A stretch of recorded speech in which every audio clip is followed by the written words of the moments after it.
कल अमित शाह हैदराबाद को आए थे और बड़ा शोर शराबा बीजेपी वाले कर रहे। हम बहुत भीड़ को जमा किए। ऐ बीजेपी वालों, तुम नादान हो। अगर हम सांचक मंजे की दावत करते तो उससे ज्यादा आवाम जमा हो जाती। हम इतनी भीड़ जमा करें और अमित शाह वहां पर भी झूठ बोल दिए। अमित शाह बोल रहे हैं कि 40 साल से रजाकारों का कब्जा है। अमित शाह, आप भारत के होम मिनिस्टर हैं। अगर आपको इल्म नहीं है, नॉलेज नहीं है, तो आप जरा जिनको जानकार लोग हैं उनसे पूछ लो कि जो रजाकार थे वो पाकिस्तान भाग गए, जो वफादार थे वो आज भी सीना तान कर तुमसे मुकाबला कर रहे हैं और कल भी करेंगे। और यही वफादार इंशाअल्लाह ताला बीजेपी को दोबारा हराएंगे इंशाअल्लाह ताला हैदराबाद की पार्लियामेंट के इलेक्शन में। मगर एक होम मिनिस्टर है, एक देश का होम मिनिस्टर है, आकर इस तरह की बकवास करते हैं। और फिर अमित शाह बोलते हैं कि डरने घबराने की जरूरत नहीं है। अमित शाह, जिस शहर का नाम हैदर कर्रार की निस्बत से रखा गया, वो हैदर कर्रार जिसने उस किले के दरवाजे को, खैबर के दरवाजे को निकाल कर फेंक दिया, यहां डरने वालों की बस्ती नहीं है, ये डराने वालों की बस्ती है। याद रखो अमित शाह। और तुम्हारे दिल में डर पैदा हो गया, इसीलिए अमित शाह ने अपनी जबान से कब मुसलमान कहा था, जाकर देख लो। ये मजलिस का डर था, ये तुम्हारे इत्तेहाद का डर था, ये तुम्हारे सियासी शऊर का डर था, ये तुम्हारी बरतरी और तुम्हारी रोब का डर था कि अमित शाह की जबान से लफ्ज मुसलमान निकल ही गया। ये हमारी पहली कामयाबी अल्हम्दुलिल्लाह। मेरे अजीज दोस्तों और बुजुर्गों, दूसरा आप देखते हैं बीजेपी के कैंडिडेट हैं, उनको क्या जरूरत थी किसी एक मस्जिद की तरफ देख के तीर मार रहे? आखिर क्या जरूरत थी उनको? जरूरत इसलिए थी कि हैदराबाद के इस भाईचारगी को खत्म करना चाहते थे। हैदराबाद पार्लियामेंट कॉन्स्टिट्यूंसी में बरसों हो गए माशा अल्हम्दुलिल्लाह फसाद नहीं हुआ। यहां की अवाम ने, चाहे किसी मजहब के हो, उनको क्रेडिट जाता है कि उन्होंने फसाद के उस माहौल को पैदा होने नहीं दिया। हाँ, चुटपुट थोड़ा बहुत वाकयात होते हैं, मगर वो तीर मारना क्या मकसद था? वो हैदराबाद के अमन के ऊपर तीर था। वो तेलंगाना में फसादात करवाने का उनका मंसूबा था। और फिर बाद में बोलते हैं नहीं नहीं ऐसा नहीं था। अरे वीडियो मैं नहीं बनाया, वीडियो दुनिया ने देख लिया कि तुम्हारी नीयत क्या है। तुम्हारी नीयत यह है कि हैदराबाद को फिर 1980 और 1990 के दहर में लेकर चला जाए। हम इंशाअल्लाह ताला हैदराबाद में फसाद होने नहीं देंगे। हम हैदराबाद के अमन को मजबूत करेंगे। और ये जो बीजेपी वाले बोल रहे अमित शाह के गए, अरे बल्दिया के इलेक्शन में भी अमित शाह आए थे, बल्दिया के इलेक्शन में भी योगी आए थे। और जिस जगह पर अमित शाह जाकर कैंपेन किए, वहां से चौथी मर्तबा मजलिस का कॉर्पोरेटर राजमोहन कामयाब हो गया। और जहां जहां योगी गए वहां पर ये समद बिन अब्दाद का बेटा कामयाब हो गया। तो इनके आने जाने से हमको कोई मतलब नहीं है। अरे अमित शाह, तुम खुद लड़ लेते मेरे खिलाफ, कौन रोका तुम्हारे को? आप मेरे खिलाफ लड़ लेते। अरे इतनी फिक्र है हैदराबाद की कि जो मरकजी वजीर है उन्हें आ जाता, हर 2 दिन को कोई ना कोई आ जाता, और आता ही आते की पहले शुरू हो जाता मेरे खिलाफ।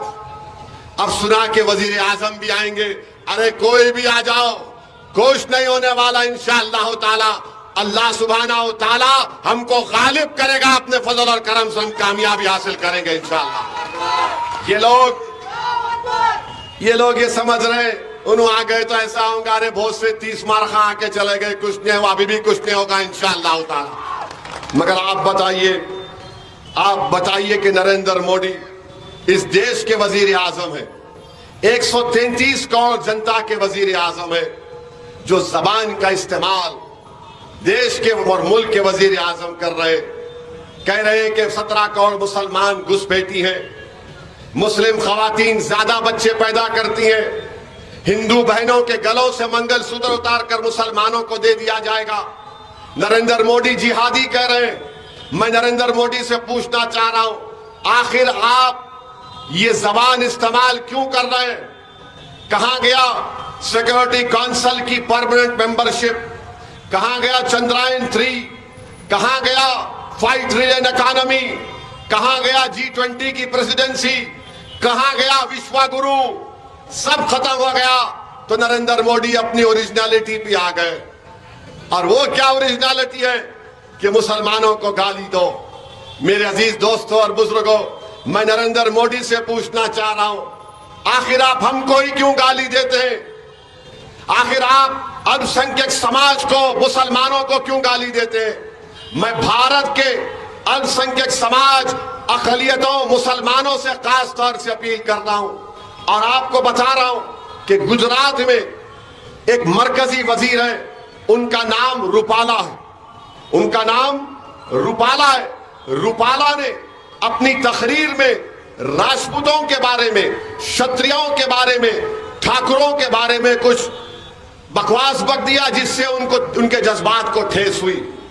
1 लाख का जलसा गुजरात के राजपूतों ने किया और तय किया कि हम बीजेपी को वोट नहीं देंगे। उसका असर राजस्थान के राजपूतों ने कहा कि बीजेपी को नो वोट। मगर अभी उत्तर प्रदेश में पहला फेस का इलेक्शन हुआ तो राजपूतों ने कहा कि बीजेपी का बायकॉट। अब पूरे मुल्क का राजपूत कह रहा है कि हमारी तौहीन रूपाला ने किया। बताओ, हमारे पास भी कोई इज्जत नफ्स है या नहीं? अगर है या नहीं, आपको तय करना है कि हमारे जज्बात को ठेस नहीं पहुंचेगी, कि हमको तकलीफ नहीं होती है कि एक मुल्क का वजीर आजम हमको घुसपैठी कहता है, जिहादी कहता है, हमारी बेटियों को कहता है कि ज्यादा बच्चे पैदा कर दे। अरे सबक हासिल करो इन राजपूतों से, ठाकुरों से, जिन्होंने अपनी इज्जत नफ्स को बता दिया, हमियत को बता दिया और बीजेपी को डरा के रख दिया। मेरे भाई याद रखो, अगर आप अपनी इज्जत नफ्स और हमियत के सामने रखकर बीजेपी के खिलाफ वोट नहीं देंगे, आज ये कह रहे हैं, कल कुछ और भी कहेंगे। मैं अपने बचपने में हमारे हैदरगुड़े के घर में मैं और अकबर ने अपने कानों से आरएसएस के लोग आकर 1980 के जमाने में हमारे घर के सामने आकर नारा लगा कर जाते थे। हमारे एक मरहूम ताया थे वहीद भाई, अल्लाह उनकी मग़फ़िरत करे, मैं और अकबर उनके बाजू बैठते थे। एक 10-15 लोग आते और नारा लगाते, ओवैसी कब्रिस्तान या पाकिस्तान का नारा लगाते थे और हमारे ताया मरहूम हम दोनों को बिठाकर भागते थे और वो पीठ दिखाकर भाग जाते थे। आज यही फिर सुन रहे हम लोग और मुल्क का वजीर आजम बोल रहा है। मुल्क का वजीर आजम हिंदू मुसलमान की जबान में बात कर रहा है। बताओ फिर इस देश का क्या होगा? मैं आपसे अपील कर रहा हूं कि अपनी इज्जत नफ्स के लिए, अपने ऑनर और डिग्निटी के लिए हमको अपने इन चीजों को सामने रखकर वोट का इस्तेमाल करना पड़ेगा। बल्कि सिर्फ हैदराबाद की आवाम से नहीं कह रहा हूं, जहां कहीं भी मेरी आवाज अल्लाह पहुंचाएगा किसी भी तरीके से, मैं उनसे अपील कर रहा हूं कि अपनी इज्जत नफ्स और हमियत को सामने रखकर वोट का इस्तेमाल करो बीजेपी के खिलाफ। मैं वजीर आजम से पूछना चाह रहा हूं, आप में हिम्मत है तो किसी और के खिलाफ बोल के दिखाओ। तुम सिर्फ अक़लियतों के बारे में बकवास बकते हो। मुल्क के वजीर आजम को माफी मांगनी चाहिए इस तरह की जो बकवास वो करे जा रहे हैं। और नोट कर लो मेरी इस बात का, अभी और कई फेजेस होंगे इलेक्शन के। नरेंद्र मोदी की जबान और ऐसे अल्फाज निकालेगी। मॉडल कोड ऑफ कंडक्ट है, मगर लगता है नरेंद्र मोदी कह रहे कि मोदी कोड ऑफ कंडक्ट चलेगा इस मुल्क में। नरेंद्र मोदी, अगर तुम मोदी कोड ऑफ कंडक्ट चलाओगे तो अल्लाह ने मुझे भी जबान दी, मैं इतना बोल सकता हूं, इतना बोल सकता हूं तुम्हारे बारे में कि तुम पानी पानी हो जाओगे, याद रखो। मगर इलेक्शन के कानून है, मॉडल कोड ऑफ कंडक्ट है। मैं अपने हाथों से मॉडल कोड ऑफ कंडक्ट की धज्जियां नहीं उड़ाना चाहता हूं। जो धज्जियां उड़ा रहा है वो देश देख रहा है, वो मुल्क की आवाम और गरीब आवाम देख रही है। और जहां तक मोदी का बोलना कि हिंदू बहनों के गले से मंगलसूत्र निकालकर मुसलमानों को दिया जाएगा, नरेंद्र मोदी आप झूठे हैं, झूठ बोल रहे हैं। रिजर्व बैंक ऑफ इंडिया का डेटा बोलता है कि 5 साल में 2019 से 24 तक भारत की महिलाओं ने जिसमें सब मजहब के लोग महिलाएं, उन्होंने 1 लाख करोड़ का सोना रखाकर कर्जा लिया बैंकों से, 1 लाख करोड़। और नरेंद्र मोदी बोल रहे कि हिंदू बहनों के गले से मंगलसूत्र निकालकर मुसलमानों को दिया जाएगा। नरेंद्र मोदी, क्या आपको इन महिलाओं से फिक्र नहीं है, तकलीफ नहीं है? आप तो बोलते नारी शक्ति, मैं महिलाओं का भाई हूं। अरे आप कैसे भाई हैं? 5 साल में तुम्हारी हुकूमत में 1 लाख करोड़ का सोना रखाकर, गिरवी रखाकर हमारी खवातीन महिलाओं ने पैसा लिया। क्यों लिया? गरीब है। क्यों लिया? कोई मर गया होगा या ऑपरेशन कराना है। क्यों लिया? कर्जा देना है। क्यों दिया? बेटी की शादी करवाना है। क्यों लिया? बच्चे को पढ़ाना है। और नरेंद्र मोदी हिंदू मुसलमान की बात कर रहे हैं। मेरे अजीज दोस्तों और बुजुर्गों, ये इनकी असली मोहब्बत है। बार बार बीजेपी वाले बोलते मुस्लिम वोट बैंक, मुस्लिम वोट बैंक। अरे बीजेपी वालों, तुम्हारे दिमाग पर पर्दा पड़ चुका है। इस मुल्क में कभी मुस्लिम वोट बैंक नहीं था। हाँ, एक बैंक है जिसके जरिए से नरेंद्र मोदी ने अपने चाहने वालों को 6,000 करोड़ का लोन दिलवाया। 6,000 करोड़ का लोन। आप बताइए, एक गरीब, चाहे दलित हो, मुदिराज हो, मुनुर कापू हो, मुसलमान हो, 15 लाख का लोन अगर अप्लाई करेगा बैंक में तो 30 बार उसको चप्पल घसना पड़ता है, लोन नहीं मिलता।